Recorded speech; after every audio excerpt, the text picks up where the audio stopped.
If you missed out on our last webinar, you're able to go and do the catch-up series on our YouTube channel on the DTOS group.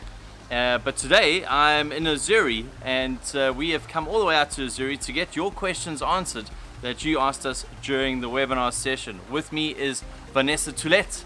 So thank you so much for making yourself available to get the questions answered.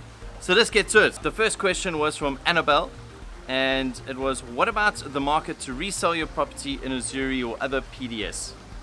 Yeah, so thank you Annabelle for the question. We have at Azuri all the services the owners will be looking for. We have obviously a whole dedicated department for the resales of the properties, IOS, PDS, local. There is also a department for the short-term, long-term rental and the maintenance of the properties.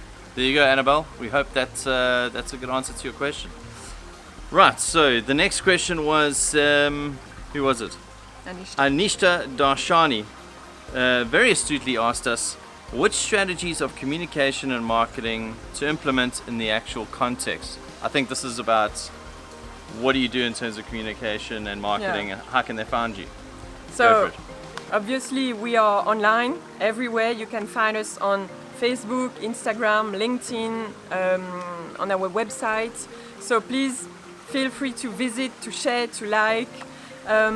We have worked, nowadays with the current situation, we have worked on some amazing virtual reality tours of the village, of some existing properties, of the new phase called Rive Droite, where we have service land, penthouses, villas, apartments.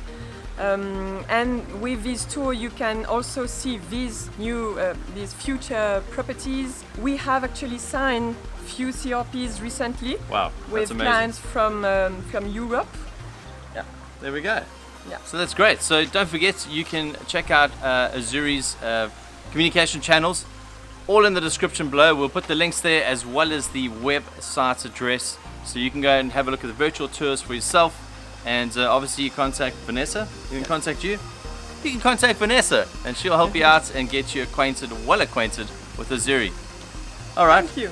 All right, let's go take a look around the estate. Sure, let's go. We are back at the DTOS office, and we got one final question here, and it goes, I have an occupation permit as an investor, and by the changes of the Finance Act, I understand that my spouse is currently a dependent and obviously also wants to work in Mauritius and doesn't need an occupation permit anymore.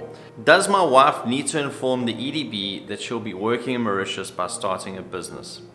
Let's go find out from Didier. Yes, Marc. Indeed, that new provision of the Finance Act, which allows the dependent of someone holding an occupational permit, is an interesting one, because it gives even more attractiveness to the jurisdiction by attracting people who are getting the occupational permit, but also his dependents. That's a very interesting development, we would say. The process is to get in touch with the EDB with a copy of the occupational permit of the dependent and start the process to get that work permit. Well, that's all we got time for today, so please don't forget to keep watching us on social media to look for the next webinar session at the end of the month of October. We look forward to seeing you then.